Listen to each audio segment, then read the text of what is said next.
Right now at noon, we're tracking alert day cold temperatures later in the week. I'll have the forecast coming up. Plus, another candidate in the race for Wisconsin governor as former Lieutenant Governor Mandela Barnes throws his hat into the ring. Thanks for joining us on this Tuesday at noon, everybody. Josh Spreiter is off this week, and we're beginning with the weather. After the big snow comes the big chill. We're bracing for bitterly cold temperatures. We're only in the teens right now here in Madison. Jacob Montesano is watching the forecast, and believe it or not, we're going to get colder from here, Jacob.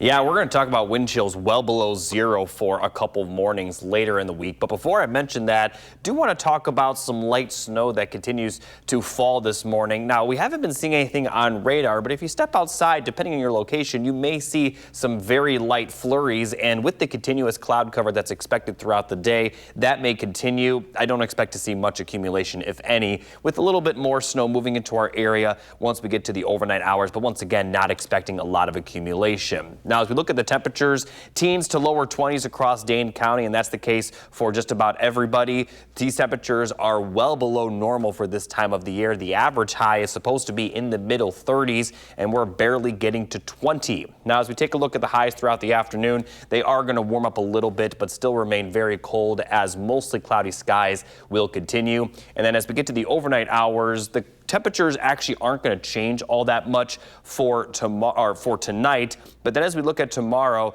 we're actually going to see those temperatures fall throughout the day. They'll start in the middle 20s and then drop into the lower 20s by sunset, and then into the teens for tomorrow evening, which will lead to our alert day, which is for Wednesday night and Thursday morning. So I'll talk more about just how cold it's expected to get coming up a bit later. All right, we'll check back in just a little while, Jacob. Thank you. And now would be a good time to download our free First Warn weather app if you haven't done it already. It has hourly planners, road conditions, and radar. Just search WISC weather in your phone's app store.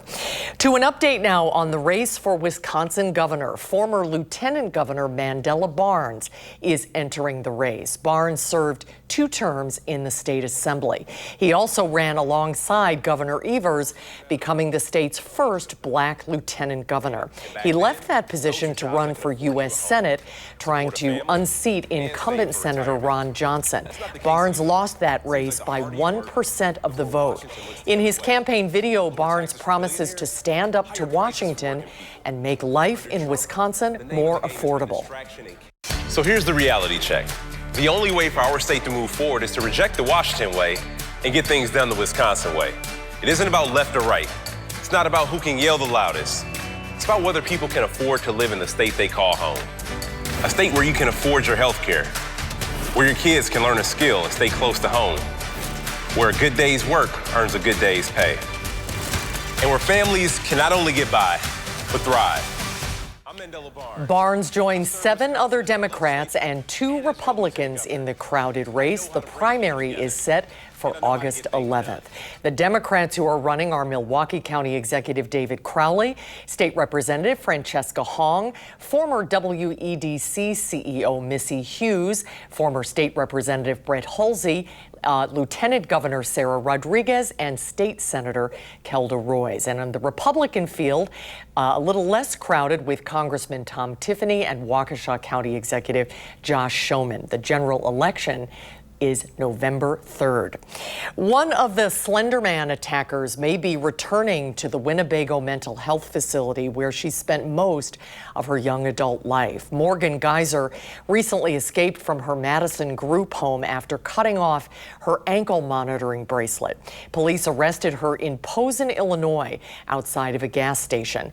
Geyser had been found not guilty by reason of mental disease in the 2014 stabbing of her classmate. She was sentenced to 40 years at the mental health institution, and then earlier this year was granted a conditional release. Now her attorney is asking that she return to the facility. I'd leave it to the doctors to reevaluate her and offer their professional opinions about, does the act of cutting off one's bracelet in and of itself make a person more dangerous. What were you trying to do with her when you stabbed her? Kill her. Online court records show Geyser's next hearing could be on December 22nd.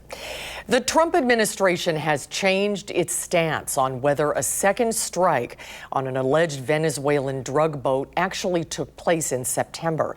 The White House admits that it did happen, but says it was a legal order. A bipartisan group of lawmakers has a lot of questions for the administration. Olivia Rinaldi has more from the White House. The White House now says a second strike on an alleged Venezuelan drug boat did happen, but it wasn't Defense Secretary Pete Hegseth who gave that order. It came from U.S. Navy Admiral Frank Bradley.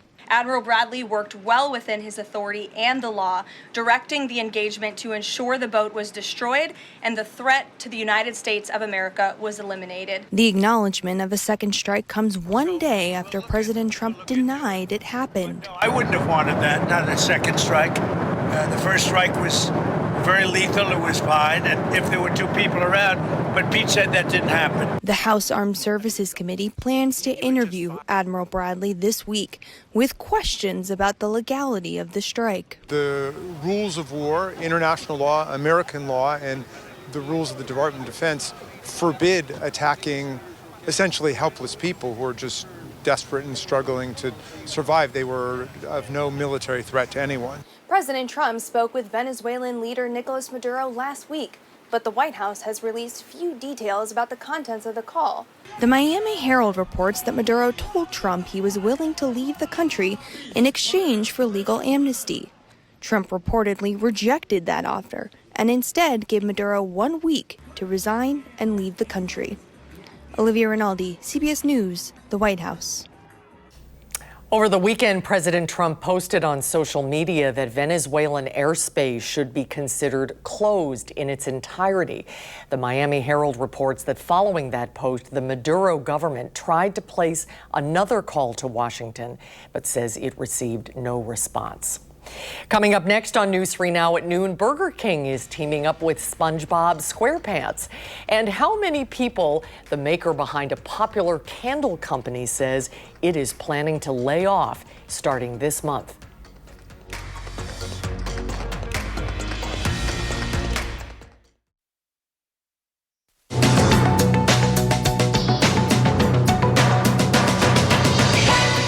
Drivers are feeling some relief at the pump so far this holiday season. Gas Buddy, which makes a price tracking app, says the average price of a gallon of gasoline fell to $2.95, the lowest level in more than 4 years. AAA says the average price for a gallon of gas stands slightly higher at about $3 as of Monday, which is down about 7 cents from last week. Gas Buddy says lower crude oil prices and softer demand are behind the decline. Newell Brands, the maker behind Yankee Candle and Sharpie, announced it's laying off more than 900 employees, or about 10% of its workforce. As part of the move to cut costs, the company says it will close roughly 20 Yankee Candle stores across the U.S. and Canada early next year. The layoffs are set to begin this month. And with Paramount Pictures, the SpongeBob movie, Search for SquarePants, coming to theaters in just a few weeks, Burger King is teaming up with the cast of Underwater Dwellers to launch a new promotional menu. It features limited time creations like SpongeBob's Krabby Whopper, Mr. Krabs' Cheesy Bacon Tots, and Patrick's Starberry Shortcake Pie. Paramount, a Skydance corporation, is the parent company of Paramount Pictures and CBS News. That's your CBS News Money Watch report. For more, log on to cbsmoneywatch.com. At the CBS Broadcast Center, I'm Jesse Mitchell. Thank you, Jesse. Let's see how stocks are faring on Tuesday. Better news after yesterday's big sell-off. The Dow at the noon hour is up 222 points. The Nasdaq is up 163 and the S&P 500 is up 22. Our call for action volunteers are here this noon in the building, taking your consumer complaints and taking action on your behalf. If you need some help, you can call for action. The number is 608-270-2833. They really do remarkable work, or you can submit a claim anytime at channel3000.com/call-for-action.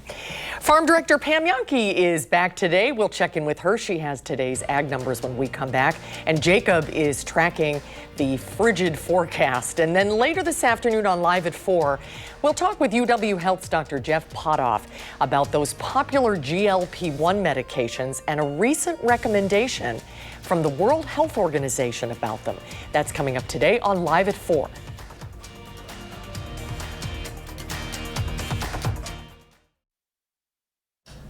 Let's check in with Pam Yonke for the Midwest Farm Report. Welcome back, Pam. You staying warm over there? Boy, it's a challenge, but I'm doing my best, Susie Q. Thanks for asking. And yeah, it's better to be inside than outside on a day like this. So let's talk a little bit about what's happening inside. Well, one of the things it seems funny to talk about, the growing season is on the horizon. A couple things I want you to know about Wisconsin agriculture. Our Wisconsin hemp growers, our hemp farmers have to think twice on what they're going to do in 2026, primarily because of federal legislation. During the compromise bill that reopened the federal government, language was inserted that could basically take away all of the hemp industry in the United States. Wisconsin Senator Pat Testin is moving to try to protect Wisconsin's estimated $700 million hemp industry, employs about 3,500 people, and he has got authored legislation that basically would try to protect that industry. He said, we've worked too hard, made too many investments to let that industry go by the wayside because of some late language that was inserted in the compromise bills. We're following suit with other states that have decided they're basically going to walk away from federal oversight on this one, try to take it on their own. I'll keep you posted. Tonight up in Rhinelander, they are having an extreme weather roadshow. The Wisconsin State Climatology Office says this is going to be one of several they want to hold in rural communities and find out what extreme weather events are impacting people in rural communities and what the State Climatology Office and other partners can do to try to turn things around. You might want to follow that conversation because they will be holding additional meetings in the new calendar year. And Tyson Foods has announced that they are closing a Nebraska meat processing facility. This is at a time when obviously there's not any more cattle out there than there were before. Trump administration talking about Argentinian and Brazilian beef coming in to offset high consumer costs, and also saying that they were going to launch an investigation into meat processing plants like Tyson. Tyson Foods says this is an older plant, an antiquated plant, one that they had looked at closing prior. They are going to channel all the livestock they normally would handle into other facilities. And a quick reminder, time's running out if you want to go along with me on our tour to London, Wales, and some of the summer islands. That's on the horizon. We're taking the final stages of our reservations now, so please contact Holiday Vacations. Tell them you want to go along with Pam. March to London should be beautiful. Markets are a little bit more beautiful on the midday. I just glanced at my screens. All arrows are up for corn, soybeans, and wheat. Even dairy has turned the corner a little bit. The barrel cheese today, that one not turning the quarter, still down 2 cents at $1.50. 40-pound block cheese on a Tuesday, down 3/4 cent, 143.5. Double A butter, though, maybe with the baking season now upon it, up about 1.5 pennies at $1.46 per pound today. So like I said, a lot of things happening at the state capitol and keeping an eye on what's going on with dairy consumption. Susie Q. Cheese boxes, charcuterie plates, and tailgating, still elements that Wisconsin Dairy is counting on through the holiday season to help buoy up our prices. I, for one, will be supporting. They can count on me. Me too. For all of the above. I'm in too. All right, Pam, good to see you. We'll see you tomorrow. We're thinking about our dairy farmer friends today, Jacob. With these temperatures, boy, it's cold this afternoon. Yeah, and it's only going to get colder once we get towards Thursday. Now, as we look at the three things you need to know, we'll see some light snow tonight, mainly for areas north of Madison, with those bitterly cold temperatures on Thursday. But even beyond Thursday, temperatures are expected to stay below normal. Now, let's start with that snowfall first. We are going to see it move in a little bit later tonight. And again, it's mostly going to be for areas north of Madison. Madison and surrounding areas to the south could see some light flurries, but places to the north will see a little bit more consistent snowfall. But even those locations north of Madison, likely not going to see much accumulation, nothing more than a ½ inch to a full inch. And as we get towards Wednesday morning, we could see some lingering flurries, but for the most part, this will clear out by the afternoon. And then we're actually going to see the sky or the clouds break up a little bit, which will allow those temperatures to really fall once we get towards the overnight hours for Wednesday. Now, before I show you that, here's a look at the accumulation forecast. Pretty much everybody going to see probably less than an inch, maybe up to an inch for some isolated locations. But again, this is not expected to be a big issue considering we already have a lot of snow on the ground. But let's talk about that alert day. It is for the bitterly cold air, and this is going to be Wednesday night into Thursday morning. And for those of you that have places to go Thursday morning, specifically those that may have to walk to those locations, definitely take the precaution because the wind chills are going to be dangerously cold to start Thursday. So looking at the wind chills now, they're in the lower teens, not really going to improve much throughout the rest of the day into the overnight hours, staying in the teens. But then as we get towards Wednesday morning, Wednesday evening, excuse me, they're going to drop below zero and they're going to continue to fall overnight. And then once we get towards sunrise Thursday, we could be seeing wind chills near -20 for a lot of the area. And it's not really going to improve that much for Thursday. They may get above zero, but hover right around that. And then we're going to see another very cold evening for Thursday into Friday morning. Not quite as cold, but still expecting to see those wind chills below zero. Now, temperatures will improve a little bit after that, but they're going to remain below normal. Average high upper 30s and the highs pretty much every day going to be in the 20s with the exception of next week Wednesday where we could see some lower 30s, still below normal at that point. And looking beyond the next 10 days, the 8 to 14 day temperature outlook continues to show those below normal temperatures with milder weather further to the west. So we're going to continue to be very winter-like over the next 10 days. Not expecting much snow, especially accumulating snow. We'll see some light flurries today and tomorrow. A little bit of better chance of some snowfall next week, but obviously a lot can change between now and then. What does look more certain are those cold temperatures, and with the snow that we already have on the ground, likely not going to go anywhere. At least it's not going to suddenly melt away. Still might melt away a little bit, but for the most part, I expect to see that snow really stick around over the next 10 days with these temperatures. So especially Thursday morning, again, bundle up. It is going to be very, very cold, and we're only in early December. We're not even at the coldest part of the year yet, so we're likely going to see a few more days like this a little bit later in the winter. But good for the skiers and people who want to take some time to enjoy the snow a little bit. It'll stick around. All right, Jacob, thank you. When we come back, Angie Edge returns from the dairy farmers of Wisconsin. After the break, she'll is perfect for your charcuterie boards that Pam was talking about this holiday season.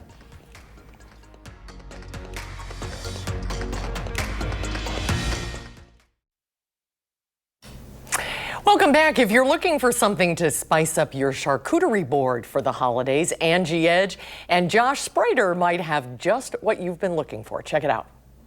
Angie Edge from Dairy Farmers of Wisconsin is joining us. It is officially the holiday season. Yes, happy holidays. Yes, and of course, what's a holiday without cheese? Exactly, and this season we have a promotion called Gather and Graze. It's in grocery stores across the country. Really encouraging you to gather and graze with Wisconsin cheese this holiday season and really make some special memories. And this is kind of a nice little bougie board you got here too. This is really, really special because it's made, the star ingredient here is the Rush Creek Reserve. It's made in Dodgeville, Wisconsin by Upland's Cheese, but it's a seasonal cheese that's only available during the holiday season, so people wait all year long to try this cheese. This is special. So Upland's only makes two types of cheese, the Pleasant Ridge Reserve, which is the most awarded cheese in America, and then the Rush Creek, which is a holiday cheese, and it's just so great. It should be the centerpiece of your cheese board and the centerpiece of your holidays. You can see it's like creamy and custard-like. You warm it in the oven for, maybe 20 minutes, but the make process of this one is really remarkable because it's a washed rind cheese, but you'll notice that it's wrapped in a spruce bark. It looks so cool. So that gives it like a woodsy flavor, creamy flavor, earthy mushrooms, all the things of the holidays. So it's really, really a great cheese. It pairs with a lot of different things. This is a charcuterie platter that we're pairing it with roasted vegetables. So if you like Brussels sprouts, roasted carrots, but also salami. You can see we use some prosciutto and wrap them on breadsticks. We have apples and pears, and you can just have so much fun with different colors and textures and some toasted bread, sourdough bread, whatever you want. I see all the reds and greens in there too. We're really going all holidays. A little rosemary too, but this is a special cheese and I can't wait for you to try this one. Where can you get the cheese here locally? Great question. So you can order a gift box if you want right on Upland's website. That's an easy way, but you can find it locally if you go to Metcalfe's, if you go to Fromage Nation, if you go to Cheezer's. A lot of the specialty high-end cheese shops carry this, and you don't don't want to miss out because it's only available for 2 months. So come the end of December, it's going to be gone. What a great way to celebrate the holidays, right? Yes, yes. Where can we get these recipes? You can find the recipe at wisconsincheese.com. You can learn more about this recipe and more pairings and suggestions for the holidays. And of course, that proudly Wisconsin cheese brand. Yes, look for the Proudly. You'll see that right on this Pleasant Ridge Reserve and the Uplands cheese. Yes. Love it. Angie Edge, thank you. Appreciate it. Thanks, you guys. That looks out of this world. And here's Jacob with a final check of the forecast. Thanks, Susan. As we take a look at the next 10 days, the theme, it is going to be cold. Now, Thursday specifically will be the coldest day, where we have that alert day specifically for the morning hours, where wind chills will be well below zero. A few small chances of light snow throughout the week, specifically tonight into tomorrow, and then later in the weekend, as well as the middle of next week. But right now, we're not expecting any big systems like we saw this past weekend. All right, Jacob, thank you. Bundle up, everybody. Stay warm. Have a good afternoon. And thanks so much for watching. The Bold and Beautiful is coming up next. And we hope to see you back here this afternoon for Live at 4. You can always find us streaming 24/7 on Channel 3000+.